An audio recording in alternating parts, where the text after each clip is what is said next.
Today we're going veg with new protein sources, new attitudes towards plants, and fish-free tuna. This is Straight Talk About Smart Food, a podcast about that fascinating place where food and science intersect.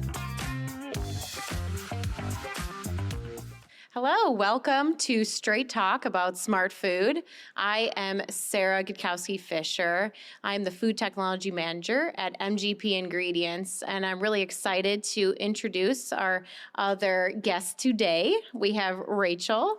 Hi, Rachel Matasic, Senior Scientist here at MGP Ingredients. Thank you for welcoming me to your pod. Thank you.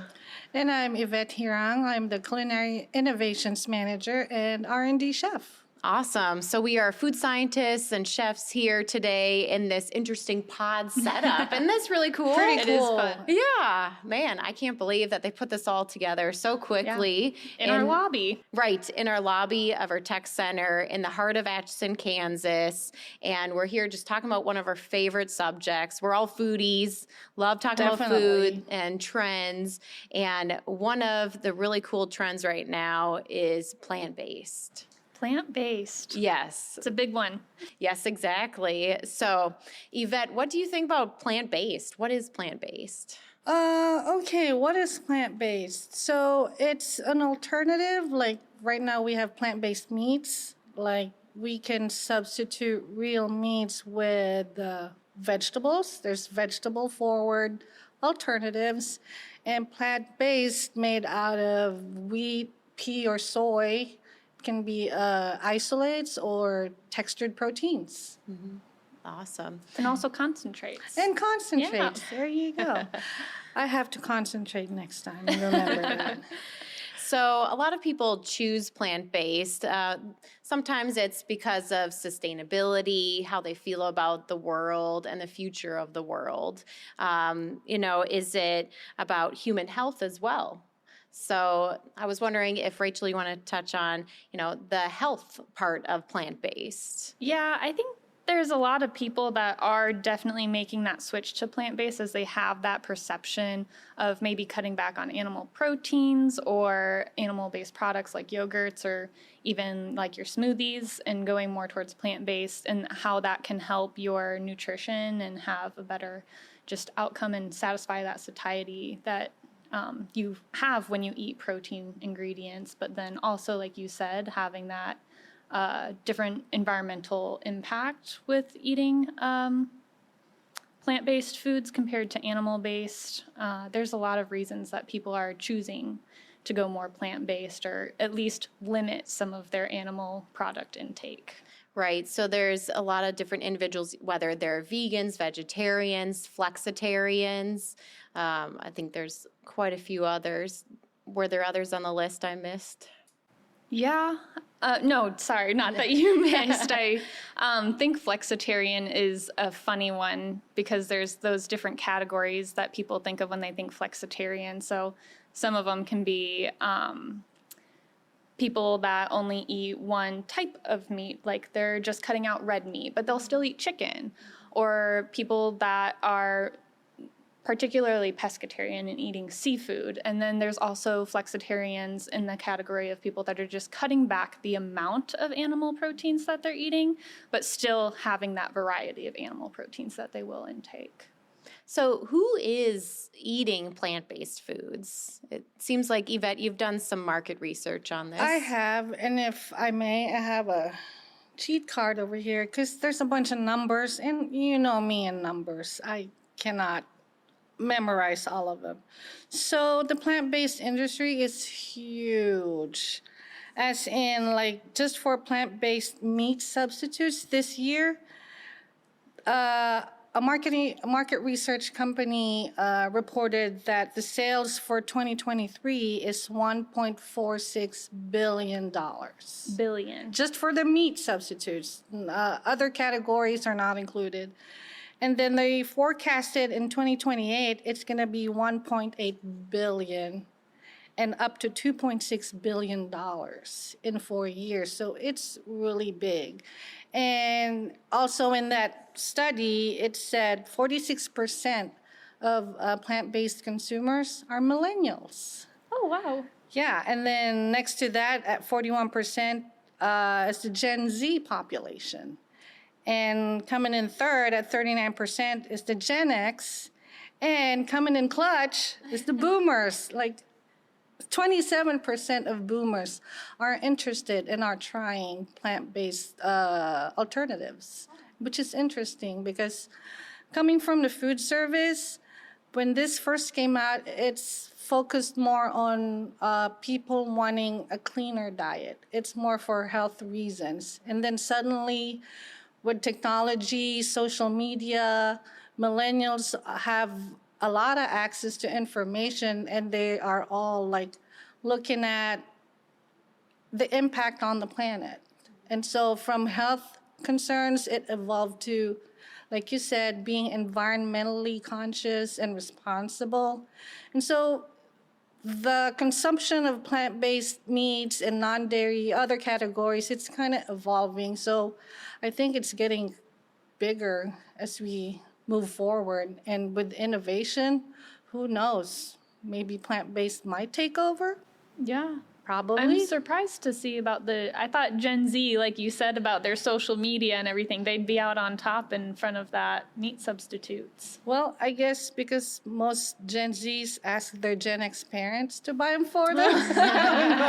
They're not But making the maybe- purchasing No, decisions they're yet. not. Their moms and dads are making the purchases. But That's yeah, fair. I mean, with all the information out there, everyone's educated. It's well informed. Right. People are reading those labels, finding out what's in the product. Also, it seems like some individuals, doctors, they're encouraging them to have a plant-based diet, or at least maybe once a week, trying that out, going to the grocery store, figuring out what are plant-based products and ones that maybe mimic meat, or otherwise ones that are just vegetable-based too.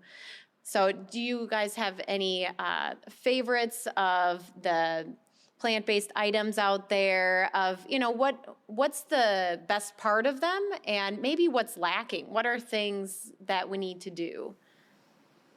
That's a tough question. Yeah, that is a tough one.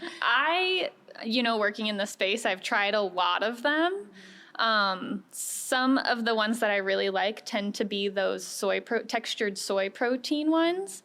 I like those. They have a really good bite to them. Sometimes I feel like they can be a little beany in flavor, but ones that I really like are actually ones that we have tried here in-house using our own textured wheat protein. I like the wheat protein. I think it's a really good texture, and it almost kind of mimics meat that I think of.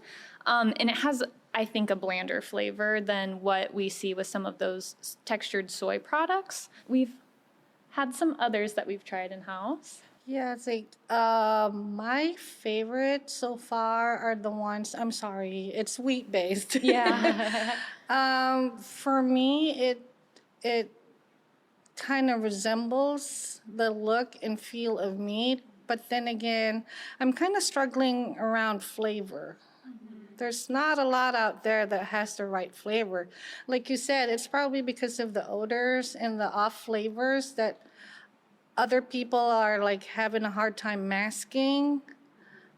But I'm pretty sure that can be easily fixed. Like our textured proteins, wheat and pea, it has less flavors, it has less aroma. You can easily mask it. You don't even have to mask it sometimes. You just get your flavors, your normal ingredients, like how you would make, let's say, a bolognese. Just get the marinara sauce, or if you want to use real tomatoes, get your normal ingredients and add our textured proteins in it. It's like you're using the real deal.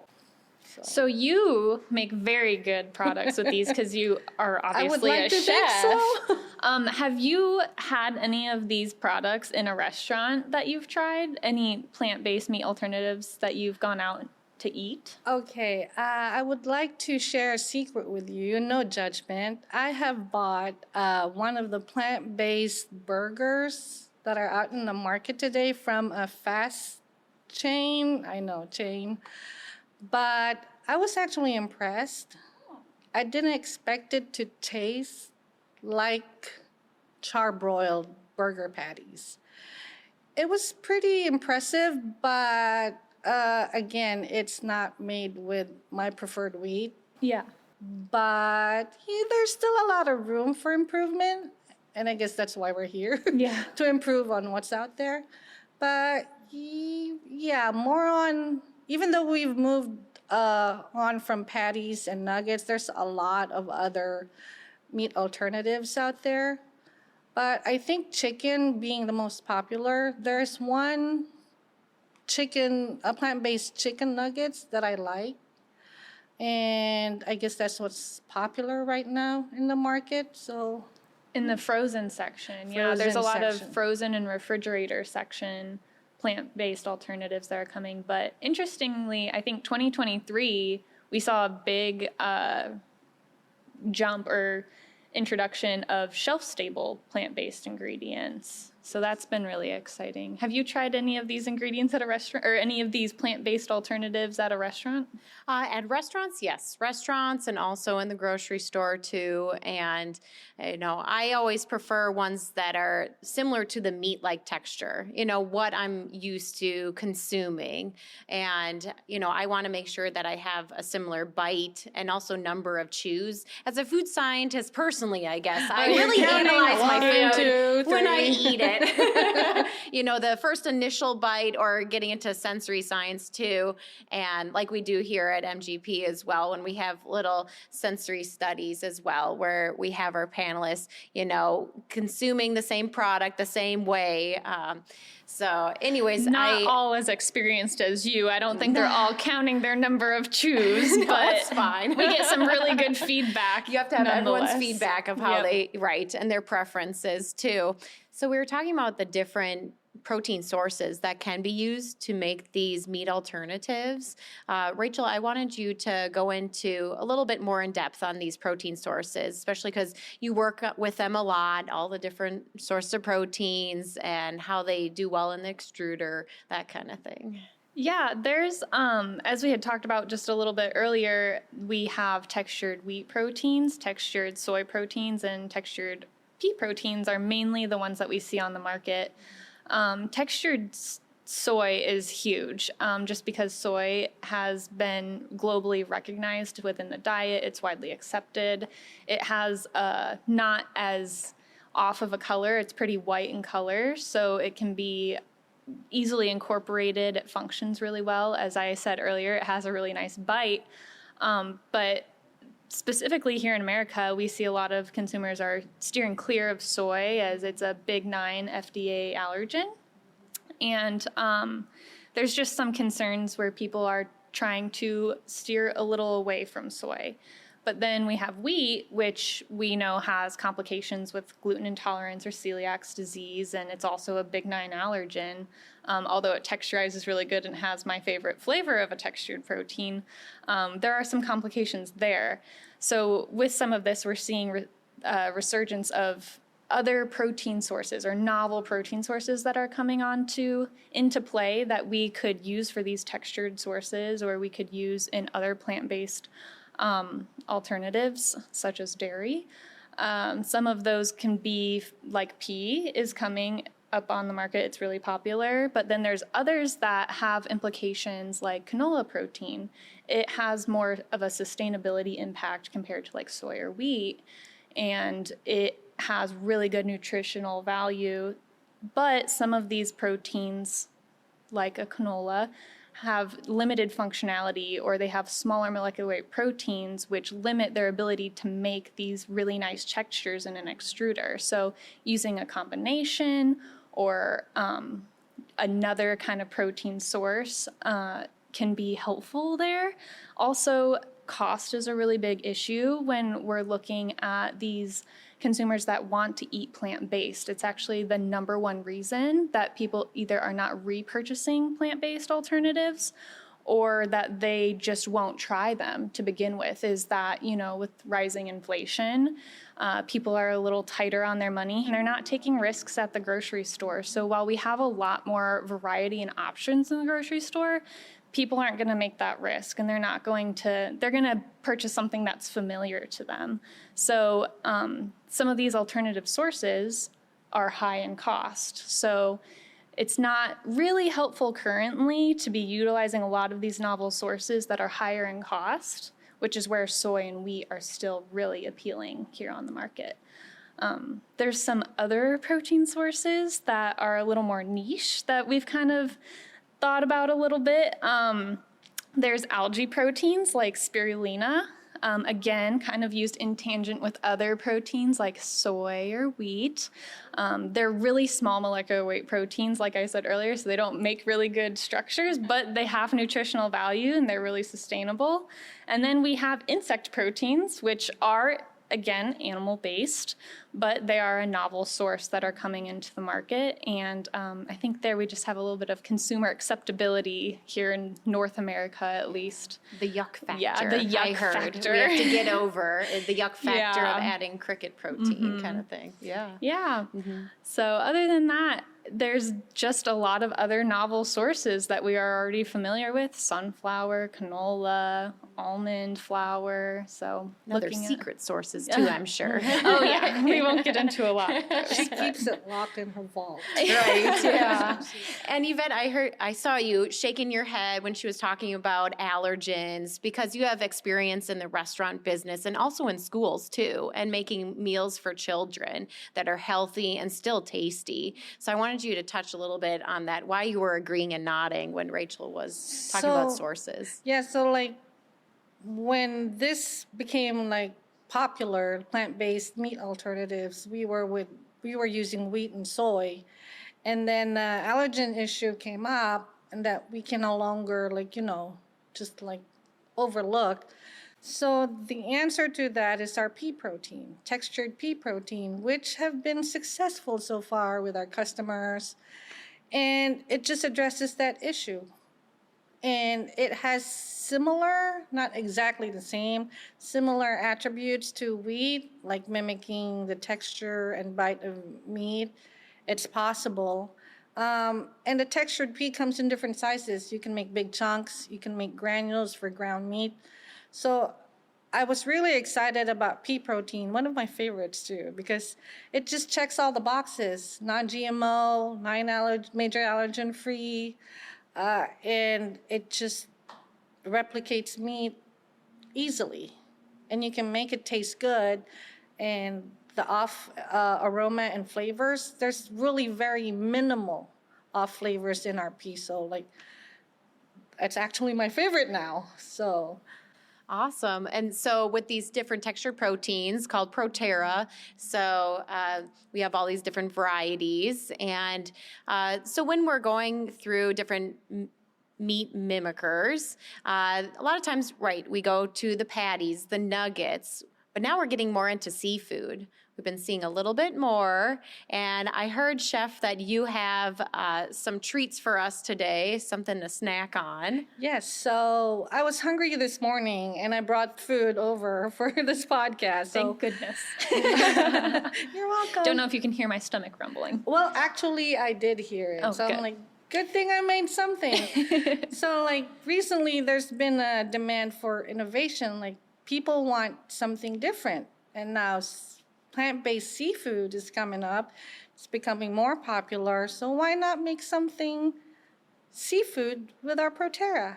I have here a tuna salad made with our Proterra shreds. So if I'll grab one and I'll pass it around. Thank you so much for Yeah. sharing a Yes. little snack Very for us today. definite. You're I'm going to welcome. grab the one with the Anytime. most on it. This is what I do every day. And of course, the beautiful presentation. I appreciate that. Oh, thank you. Well, Yes. that's my motto in life: make it look pretty in case it doesn't taste good. Can I have two? Sure. Okay. Have as much as you love want. Tuna salad, especially. We have a big gallon in the fridge. And I can't Oh, believe So, is this all vegan too? Yes. It's amazing. So Yeah. actually, this is my recipe for tuna salad. This is what I make at home using real tuna. So what I did was I just took out the tuna and replaced it with our Proterra 1201. And then, like, Rachel, can you tell us what 1201 is? Because this is your baby right here. It is my baby. It is our wheat shreds, traditional wheat shreds that we have, which are the Proterra 1200. And we have reformulated it with no added phosphates. So the phosphates typically in the 1200 help with that texturizing, but with removing them in some different processing conditions that we have there, we can have a ProTerra ready shred that just has no added phosphates and is essentially exactly the same as our 1200. And see, this looks, you can substitute like chicken shreds. Yes, that's my favorite use of it. Fish, tuna with just this one product. Just amazing. Let me know what you guys so think about excited. my tuna salad recipe.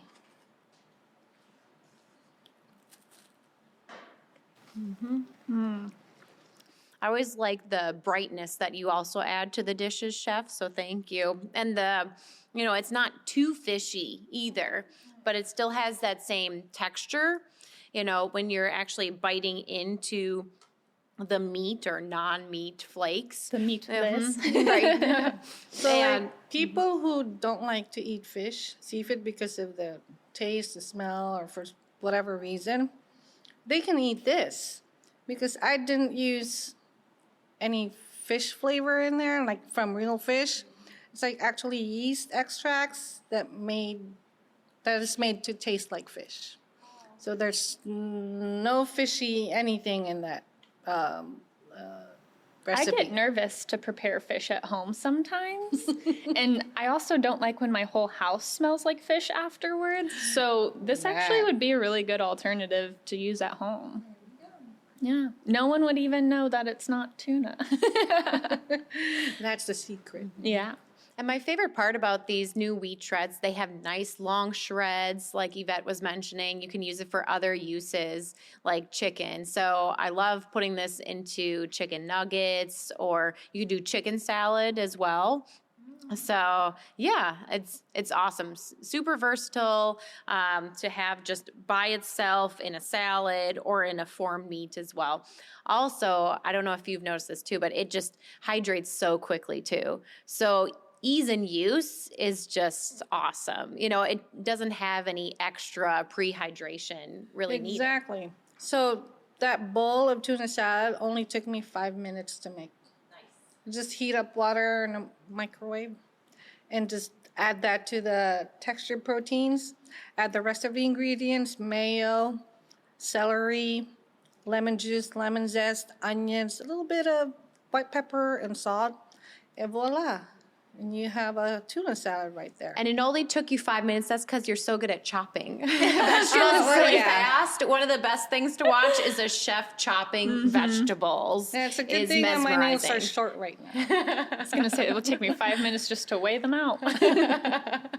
Yeah, thank you so much for sharing that little treat for us You're today.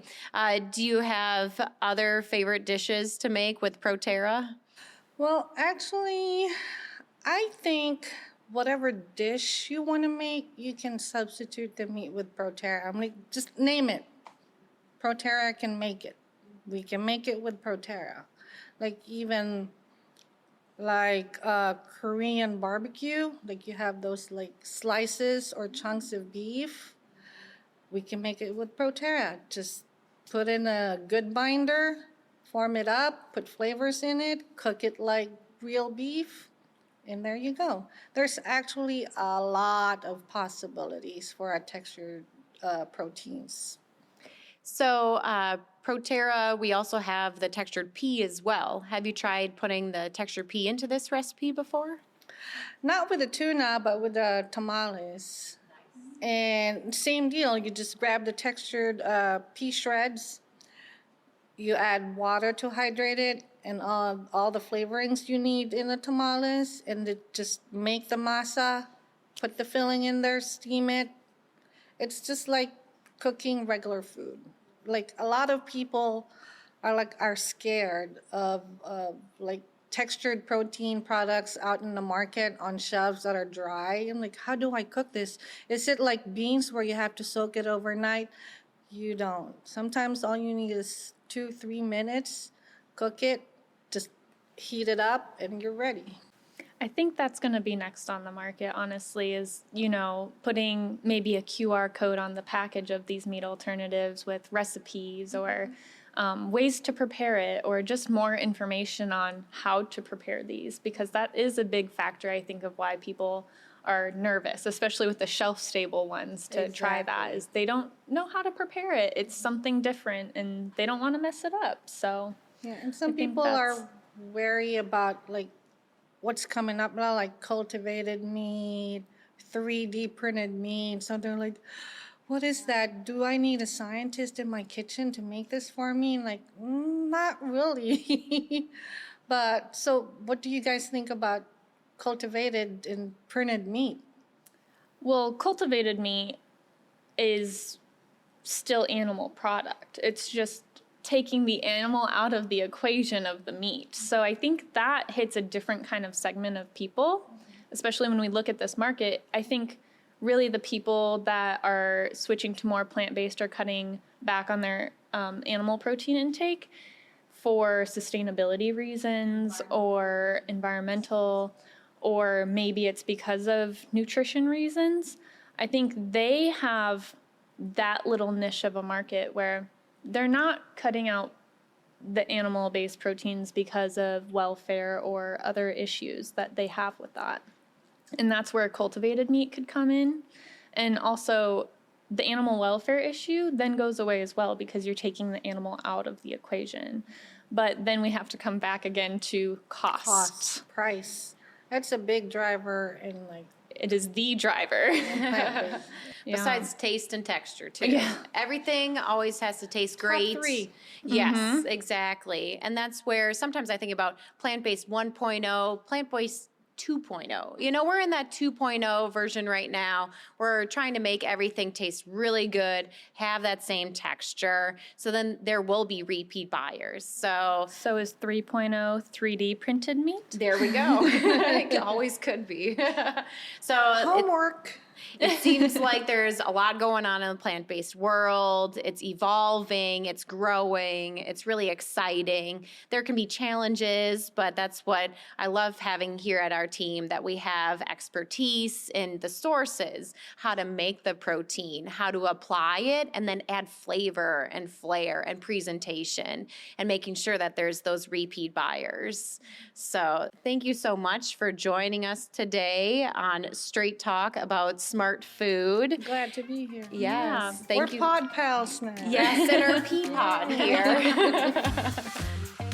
MGP's food scientists are here to solve your culinary challenges. Contact us to discuss how we can help provide delicious solutions for you. Go to mgpingredients.com and click Contact Us. This content is for informational purposes only and should not be taken as, nor is it a substitute for, professional medical advice, diagnosis, or treatment. Always seek the advice of your physician or other qualified health provider with any questions you may have regarding your diet, health, and/or medical condition.